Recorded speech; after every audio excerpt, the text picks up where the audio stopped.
all states are on board with accepting those refugees now. Many state governors are now rejecting the idea. Here's a map. You can see which one's on the screen there. There are 15 states in all refusing the refugees, including Michigan, which has a large Arab American population, Alabama, Arkansas, Texas, and our neighbors to the north there, Massachusetts, New Hampshire. They say they want to know more about the vetting process before allowing refugees into their state. And Governor Daniel Malloy says Connecticut is still accepting refugees, as you just said. News 8's Jason Newton spent the day looking at that. Jason.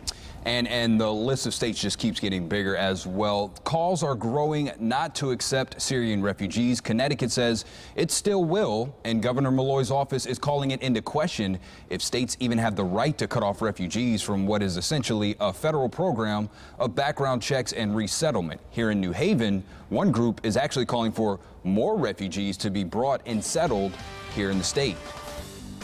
We first met Syrian refugee Ramez Alderwish back in September. Days after he arrived in New Haven, the terrors of war still fresh in his mind, told through an interpreter. The protesters went out on the streets and they are requesting freedom. The government was just shooting them. Say that again? The government was shooting them. Shooting the protesters? The protesters. His family is part of the nearly 5 million refugees fleeing civil war in Syria. This morning, President Obama called it un-American to slam a door in the face of those escaping war.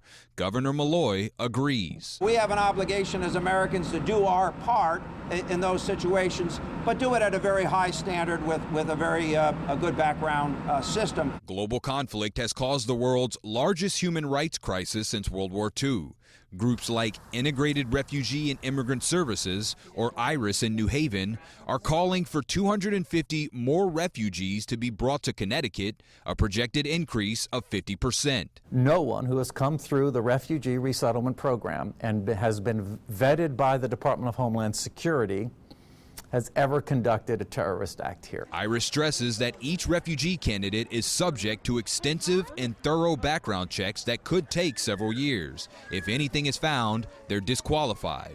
At least one of the suspected Paris attackers is thought to have been a Syrian refugee who crossed into Europe. We do run the risk of doing exactly what the terrorists want us to do, and that is overreacting.